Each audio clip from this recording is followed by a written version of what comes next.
Oh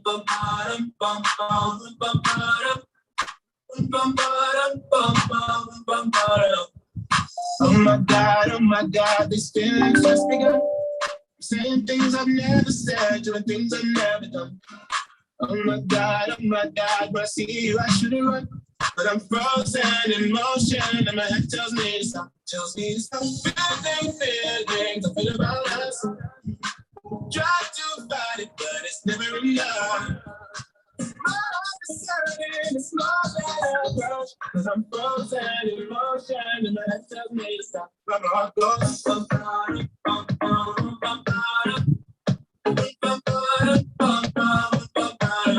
my heart goes.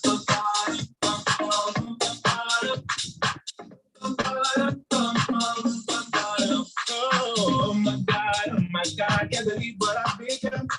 I'm thinking things I shouldn't think, singing songs I've never sung. Oh my God, when I see you, I should run. But I'm frozen in motion, and my head tells me to stop. Tells me to stop. Feelings I feel about us.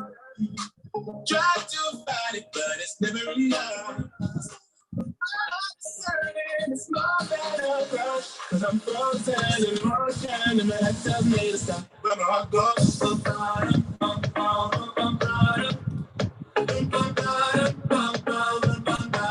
Cause my heart goes.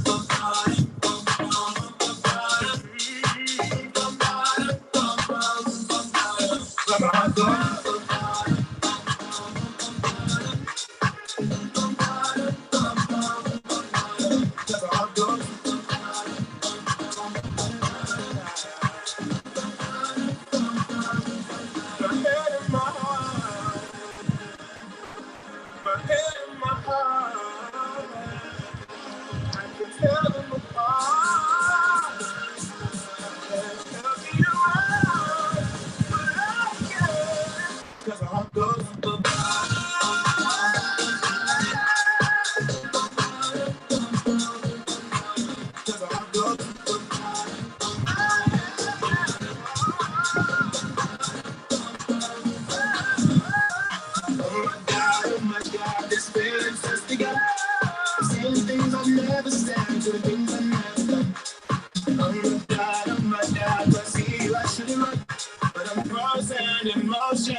Okay, hello everybody. Hello. Hello. Do you hear Cookie? Everybody. Hello everyone. Hello, Okay. hello. We're live. Saturday night. Live. Again. Yo. And today is episode 12. 12. 12? Yeah. Yes. Thank you, Jolene. I saw that I made like a lot of grammatical mistakes. And they say I'm an author. Oh my gosh. Cool. Author don't need to have good English because you have someone help you edit. Yes, I have editors and formatters. Yeah, they are good with what they do. Did I tell you? That time, right? When I finished writing my book, I thought like, wow, I'm pretty sure the formatter and editor, especially the editor, would have an easy time to vet through my entire manuscript, right? But I was so wrong. Almost every line, there's a correction. you know, and they will help us change the grammar error, add the S, the punctuation mark wrong. Oh my gosh, like every line. Then I'm like, wow, my English is really damn bad. Yeah, but it's important to get the message across, the gist of the message across. Right, the grammar is someone else is really good at it, so leave it to those experts. Yep. Okay. Thank you everyone today for joining in. It's 8:09 and we are starting our episode 12. And today's topic is about smart or foolish. So am I smart or foolish? Foolish. Actually, I shouldn't ask that question. It's just dumb. Just the question is a foolish question in itself. Inviting swanning. Yeah. Okay, today's topic is about a little bit about story time. Okay, so it's all about BTOs. Why? Because BTOs is like the Singaporean dream, isn't it? Like everybody is just go for BTO. Why? Right? How do you guys get proposed to? Is it by BTO or not? Yes. Really? Yeah. Yeah, we got a BTO before any talk about marriage. Oh my goodness. And the reason why he proposed was because we were going to get keys. There you go. You see, Yeah. it's the Singaporean dream. Easy, huh? Confirm say yes, right? Cannot so easy. Yeah. Then BB, how was your proposal? BB different class lah. Hers is not the Singaporean dream, you know. Hers is your birthday. Mine is like diamond rings. Diamond rings, and some say five figure dresses, you know. Yeah, 5-figure dress. And then he gave me all his money. Wow. I said yes. Hey. So it's not easy. So anyways, it's too late. Okay. So anyways, back to our topic on BTOs, because in a sense it's like a rite of passage lah. Everybody goes through that from the last generation to the current generation, and we're always talking about how get the BTO first. Why? Because in Chinese is 跟政府拿一个赚一点钱先嘛，对不对？ Right, you know, you get the subsidized flats, right? And then after you got the grants. How much are now? It's like up to what? 90,000 CPF grants, I think, right? Pardon me, because we don't usually do a lot of, in fact, we don't do any BTO transactions. We cannot, right? So that's why sometimes we're not very expert in the latest updated grants and whatnot. Well, but it's a lot of money lah, right? So personally today, I'm gonna share a little bit about my experience, right, about BTOs, right, and how the process is from the start to the halfway through, not finished, and then after that, subsequently, like the topic today, I gave up the BTO lah. Okay, so let's go all the way at the start. Like how do you even apply for BTOs, right? First of all, every I think once or twice a year, sometimes 3 times, right? There will be these things called BTO launches, right? So where you actually register your interest to say, okay, interesting, there's a new BTO cluster in Punggol, or new one in Tampines, or recently very hot is those Tengah and Bidadari areas. Okay, maybe Bidadari is a little bit of the past, but after you apply for the interest, right, you will be given like a opportunity, you know, to ballot for that particular cluster, right? And some of these BTO exercises, right, it can be quite ridiculous one day, right?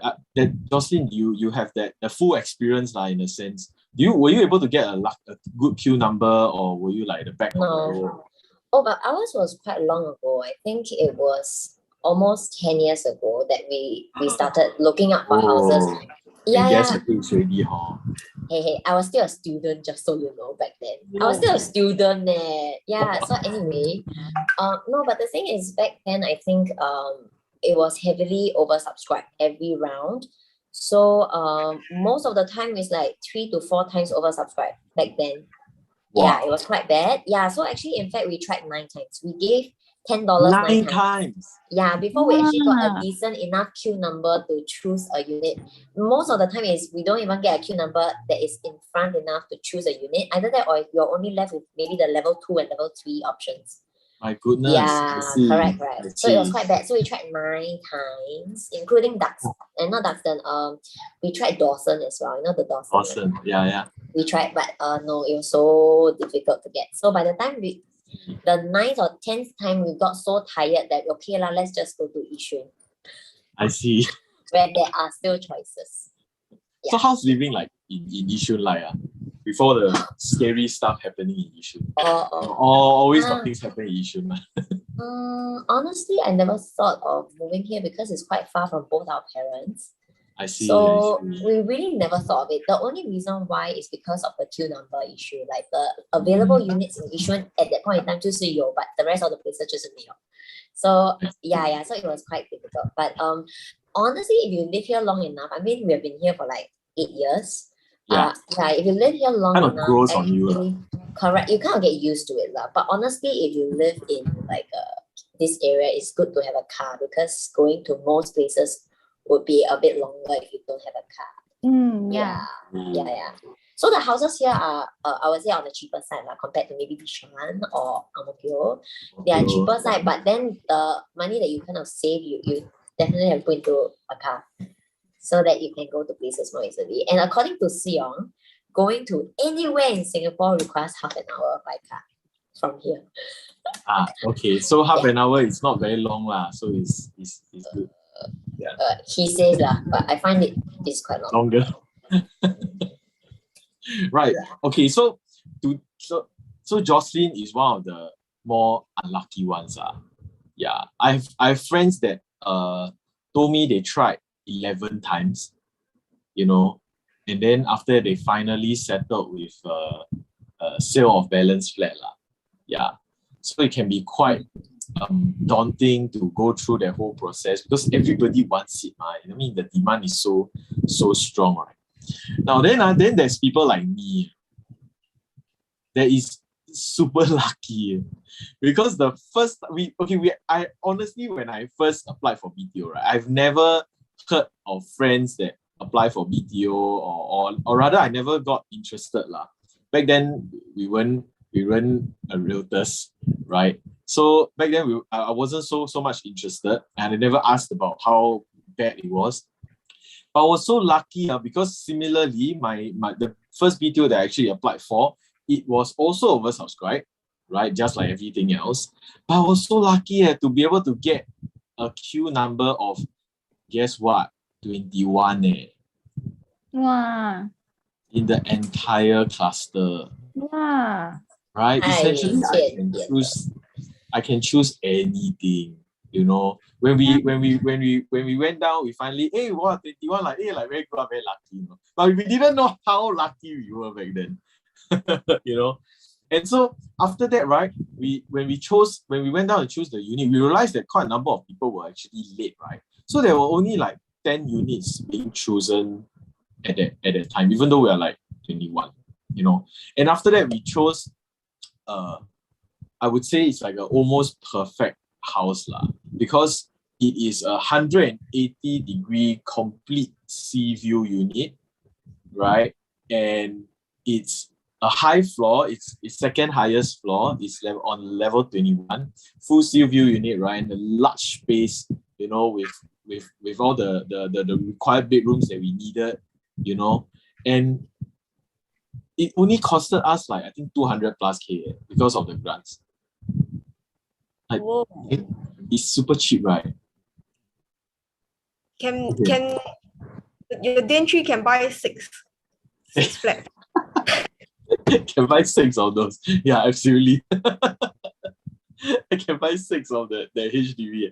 It's ridiculous, But in the end, we decided, me and my fiance decided to give up that HDB. It sounds like, wow. I mean, of course, many people have been telling us that's so dumb, that's not very smart, right? And why did we give up such a good HDB for for something else, right? In fact, 2 days ago, right, I was doing a rental viewing, right, with somebody, and the tenant actually applied for the same BTO cluster, and he's in the same stack as me. Like, but too bad we couldn't be neighbors because I gave up the unit, right? But what are the odds that someone actually applied for the same thing, same stack? It's quite cool. Yeah. But anyways, okay, so what happened in the reason why we gave up that BTO, right, is essentially because after entering this industry, I started to see where, in a sense, where the money is.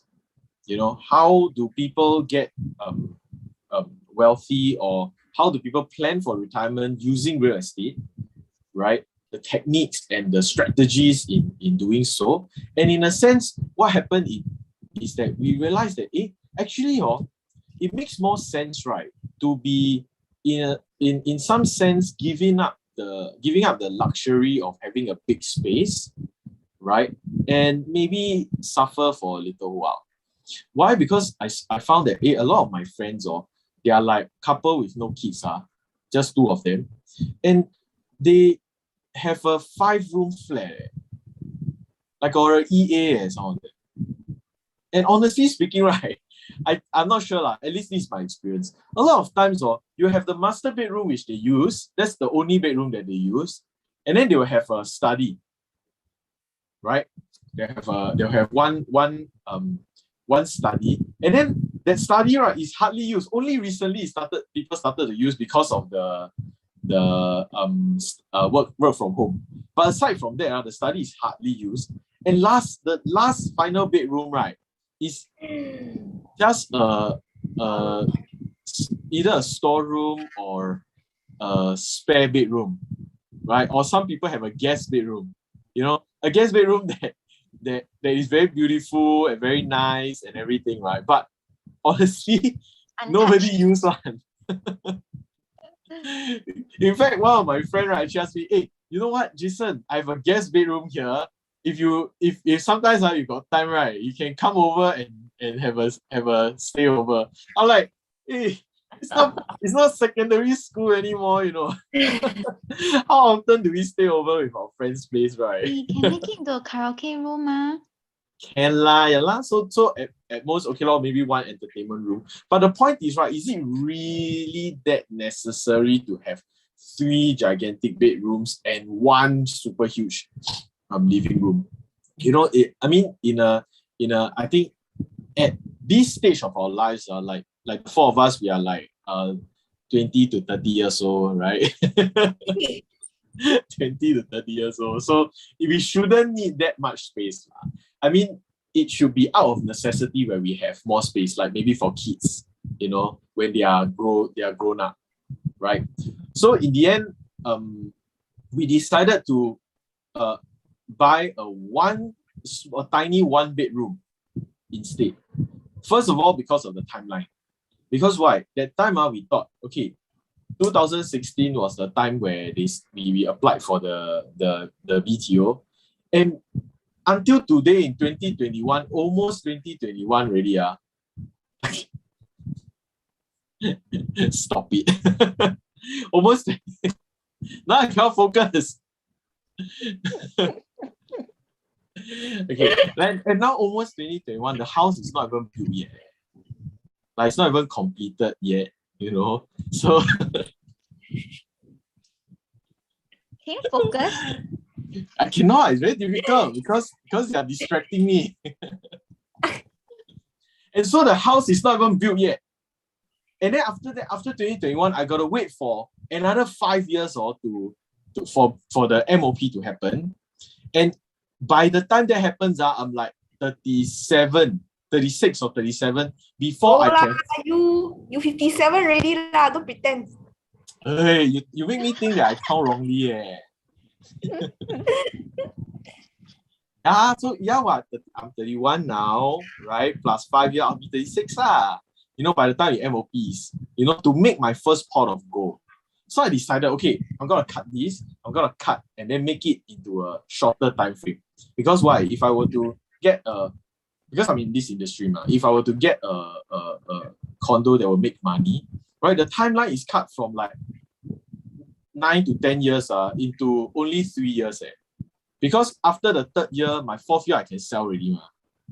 Right? And pretty much at this age, right, is the only time we can invest in a property and not worry too much about the family commitments, you know, in a sense, because like some people have 2-3 kids, right, very young age, right? Then from there on, they need to think about they really need that extra 2 or 3 bedrooms. But as of now, me and my family, right, me and my fiance, it's just 2 of us. Do we really need so many bedrooms? I don't think so. But you want to have 10 kids there, then how? 10 kids. That's why now have to start investing. Why? No, actually 10 kids is not me. I only want 5. Stop. Celeste is the one that wants 10. Stop. Yeah. So we decided to give up that BTO to follow this path for. And also one of the thought processes that gone through our head is like we think about where we want to be in maybe the next 10 years, right? We want to have one property that we stay in and then another property that we invest in for rental income. Yeah, we actually had this really critical thinking, like critical thought process, you know. We start to think, okay, amongst all of us, like all me and her and our friends, the circle of our friends, how many people, right, really like have a BTO, then subsequently they have a HDB, and then in the end, they actually have another private property after their HDB. Yeah, I don't know about you guys, but at least for me and and Celeste's friends circle and maybe our elders, right? Actually, we don't have it. You know, we don't have a friend or family, right, that has successfully bought a HDB and then after they go and buy a subsequent private condo for investment. Yeah. But a lot of people's dreams is that, like you ask everybody, right, people, buy the HDB first. After that, you go and buy a condo. But this path, right, is something that if you really go and think about it, how many people actually succeed in this path? Right? Versus those people that I know, they bought a small condominium first, and then they start to make profit and upgrade slowly, you know. Yeah. So that's like most people would see that it's possible. That's possible. You know, unless of course there are also some people that from BTO straight away upgrade to landed lah. You know, that one is another level entirely. Yeah, but at least within my circle of friends, that is quite difficult lah. It's quite difficult. So, in a sense, what I felt was wise to do is to use the smaller condominium, right? Make a profit first and use that profit to upgrade. Yeah. Does it make sense? Right? Okay, cool. And then after that, we also have people like Jolene, right? That straight away went to buy a 2-bedroom. Like, different level. Sorry. What? Since the person who owns 2 properties. Now it's crazy, okay? Different. There are some people that are more sensible, some people are more crazy, you know. Great, you admit that you're crazy. Yeah, but it turned out to be a good decision, isn't it? And the only time where we can actually have a little bit more leverage and take a little bit more risk, right, is when we are at this age, right, when we are young. You know, if we are like, I mean, when I'm thinking if I have 3 kids, right, on my way to 5 that time, right, then I have to think, wow, I want to go and buy a 1-bedroom condo to stay in or a 2-bedroom. Wow, that would be very stressful. You know, probably my wife wouldn't accept it. Yeah. Yeah, I think we made the right decision. Well, I still believe so. After seeing what happened subsequently from COVID until now, like how prices have actually went up tremendously, I think we made the right choice. Yeah. And people are saying, oh, Absolutely. yeah, our team crazy one, buy house like buy vegetable, like buy popcorn. Really? Who?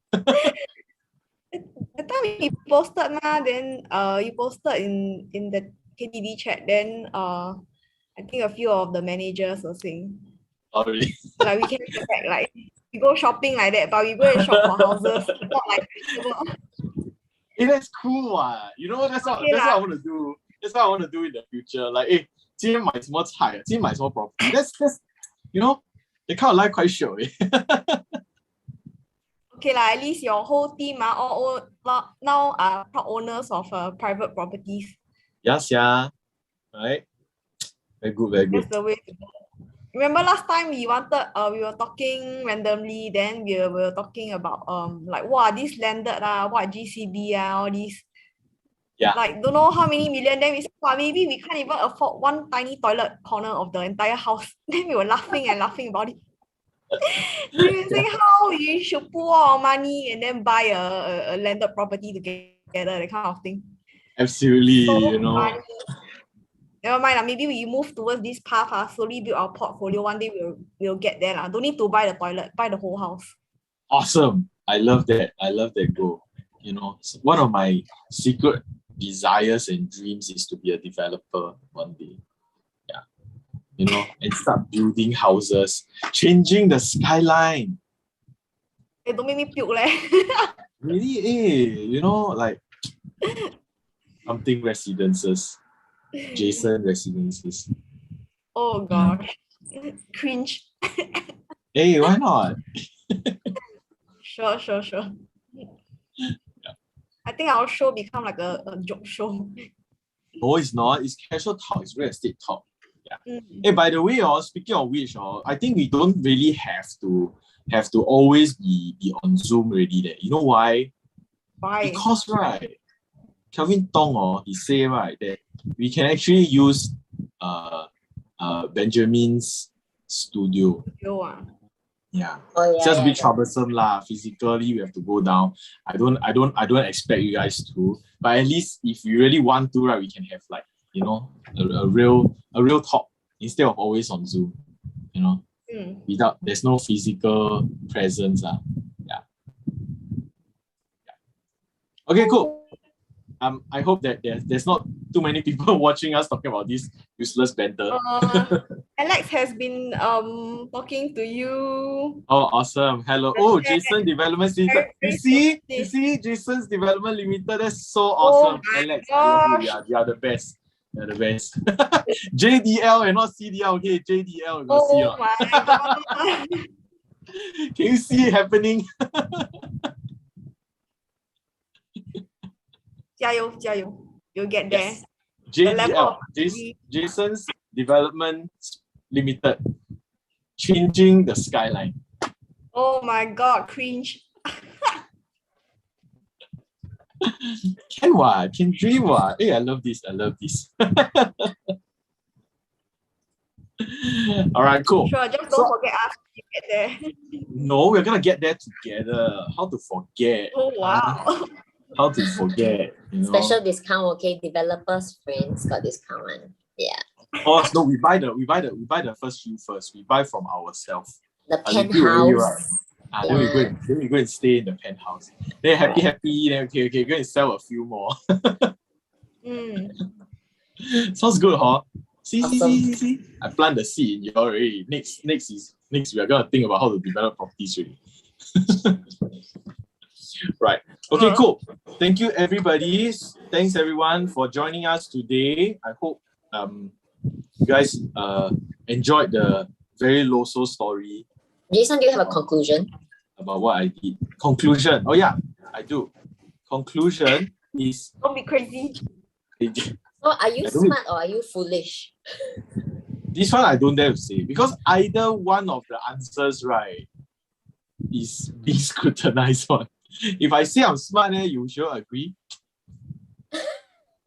If I say I'm foolish, or you will laugh. So there's no winning in this. But yeah, but honestly, I think I'm quite smart lah. Thankfully, I did what I did because there's no regrets, right? Because I said the amount of time that is saved, through saving the time waiting for the entire VTO, the five to 6 years. So question is, how much paper gain are you sitting on right now? Okay, perfect. Okay, looks like we're not done. Let me share the screen. Whistler Grand, is it? Yes. 剩下最后一间 I heard. 是吗？好像是我听说。 5 bedroom 啊？不懂嘞 I heard left one only or something like that. See, Maybe it's left one bedroom, I don't know. There you go. Okay. So the first one that I've gotten is Whistler Grand, 1 million. Right, in year 2019, the amount that I bought is 622,400. And then after that, year 2021, as of today, the valuation on the site over here. How do I laser? Can I put laser? Never mind. Circle. This part is the valuation. The valuation has since gone up to 685. Right? Now, key point is that next you have to include can you all see now the capital deployment? Yeah. So on top, right, the capital deployment, including stamp duties and miscellaneous fees, right, is about 180,000. Right? Then, so in a sense, the profit that I made from this based on valuation over the 2 years is about 62,600. Okay. Now then next time we got to look at two things. Number one, we have to look at ROI.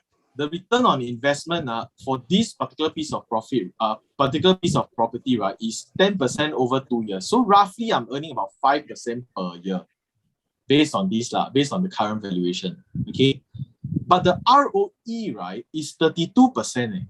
The returns on equity. Why? Because even though I bought a property for 622,400, right, the amount of money that I actually put in, right, is 180. So only $180,000 of my money is in the house. The rest is the bank, right? And then after that, if you take 62,600 over 180,000, you see that it's about 33%.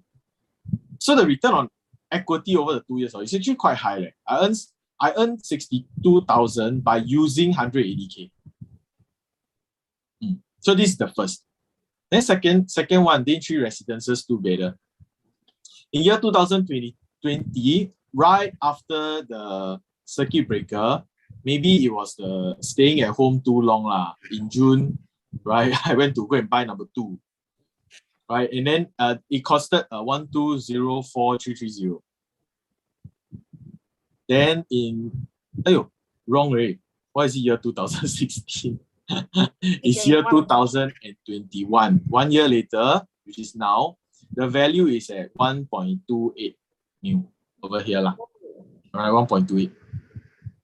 Right, so same thing, capital deployment, including stamp fees and miscellaneous fees, about 273,000, right? And the profit is about 75K. So same formula. ROI is 6.28%, but the ROE is 27%. So in a sense, the profit that I'm sitting on, right, the total capital deployed is 450,000, but the total equity that I actually have, if I were to liquidate both, it's at 592.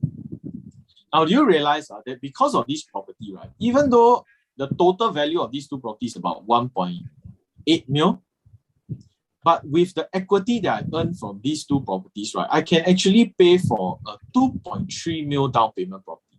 Because 592, right, if this is 29%, including stamp fees and everything, I can actually pay for a 2.3 mil property.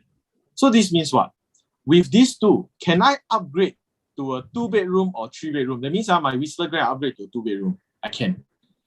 Then 3, I upgrade to a 3-bedroom. I also can do that. Because why? I can use the total amount of equity to go and buy a bigger one. Free upgrade. By the way, this upgrade, there's no additional income put inside on it. It means I don't have to earn extra money to go and buy this upgrade. It's just basically using the profits. You get what I mean? Right? Or alternatively, right, I can also sell both and then after upgrade to a 4-bedroom or a landed. Right? And lastly, can I also downgrade to a fully paid HDB and then cash out for retirement? It can, because why? Let's say now I go and buy a decent 4-bedroom, or 5-bedroom for maybe 400 or 500,000. Yeah, I still got maybe about 50 to 150,000 to keep for cash flow. So, but why retire so early? No lah, probably not. Later I become stupid. Yeah. So essentially, this is to answer your question on the equity that I'm actually sitting on. Yeah. Over the last 2 years, it's been about 100 plus or. Wow, awesome. Yeah. So in a sense, it's good to quickly go and put your names into good use, before it becomes 2,000, because before everything becomes like 2,000 PSF. Yeah, Agree. Cool. I think Hope that answers your question. next year onwards, 2K will be the norm already. It could be higher. If OCR is going to be 2,000, I think to be fair, RCR should be like 2.6, 2.7, 2.8. Easily. Okay. Easily. Yeah. Scary. So sometimes I think it's very scary. I think sometimes what we are thinking of is just to help our clients not be priced out of the market. Because like when we think back, I thought to myself, does it make sense to buy something at 2,000 PSF, Pasir Ris A at 2,000 PSF? Honestly, it doesn't make sense. I mean, let's call it a spade. It doesn't make sense to buy something at 2,000 PSF. But the fact remains that it has been transacted. So because it has been transacted, sooner or later, right, other developers will follow. Whether we like it or not. We can say that, it's stupid. It doesn't make sense. All these people are not making sense. But the fact that it has been transacted means the rest will follow suit, and then the future prices will be this amount as a norm. Because 1,400 used to be a ridiculous price. But now 2,000 is the 2,000 PSF turn to be the ridiculous price. Soon after, everything will follow. So in a sense, we already see like a lot of developers increasing the price already, Yeah. Like right after the PR8 weekend, we already hear some developers revise their price list. Yeah, even like in trying to find like a good buy for clients, sometimes you also encounter quite a bit of difficulty, especially with budget constraints and all these. Like I was discussing with Jason, like my client wanted to bring her down to go and see Normanton Park. But to be honest, you go and look, the 2-bedders, there are only 5 units left. And one of them is on the 2nd floor facing the main entrance. That's the lowest price one, of course. And it's already at 1,800 over PSF. So, and then because like the units move every single day, so I don't want to be in a position whereby, when we go down there, my client is so pressured to just go for that particular unit and that kind of things. Absolutely. I think it's don't want to put them under pressure also. And I think it's highly important for us to really think for our clients in a sense whether or not this purchase, does it really make sense? Because why? We are in this for a long term. If we say that, okay, look, we are going to help you purchase this property, we got to make sure that 4 years, 5 years later, we can help them to sell successfully and easily. Yeah. Because the worst thing is, we give an advice, right? And then it comes to haunt us like 2-3 years later. That's the worst. Right? Because every decision that people make for real estate, it defines how they're going to live their next couple of years. Yeah. If it screws up, then the value of the property goes down. Can really cause a lot of problems for them and the family, Yeah. So in a sense, we really have to pride ourselves in everything that we say. It has to make sense, right? It has to be, we have to ensure that they are able to exit, and exit at the right price at the right time, you know, based on, of course, our calculated risk lah. Yeah. Yeah, exactly. Cool. Right. Awesome. So okay, I think after your addressing of the issue whether you are smart or foolish, I think from the calculations, seems to be a smart choice lah for now. Oh my God! Was that a compliment from Jojo?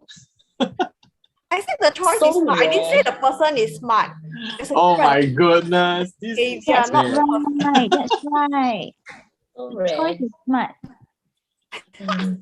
Yeah, but it makes sense. Like, it does save you a lot of time, Yeah. right? You don't need to wait for the house to be built, then you start counting the 5 years. You know what I mean? Oh, absolutely, absolutely. Yeah, and now it's dragging longer and longer because of COVID. Yeah. Yeah, it used to be 3 to 4 years. Now it could be like 4 to 5, even 6. So Yeah, the manpower crunch is a real problem. In fact, you know what I heard? Recently, all the construction workers also know how to 跳槽. You know what I mean? They know how to, hey, you want to pay me how much? Then I go to your company. How cool is that? wow. That's the demand of construction workers now, okay? Oh, you imagine. Yeah. And not just construction workers also, right? The materials I hear is like there's some blockage in coming in also, difficulty in coming in because of MCO and all that. So Right. some of the materials like cannot come in also. Yeah. God. So everything is getting slower, getting more expensive. Demand is getting Correct. high. Demand is still the same. I mean, it's not gonna go low anytime soon. Agree. Cool. Awesome. All right. Thank you, Jolene, for the excellent summary. I absolutely love it. Jeez. I can see the three of you roll eyes like around the room. Let him happy a while. Never mind later. I can see the instant regret already. All right. Okay. Thank you so much, everybody. I hope you enjoyed today's episode. Today is very casual story time. Yeah. Episode. And we'll see you in the next Saturday Night Live. Bye. Bye. Bye.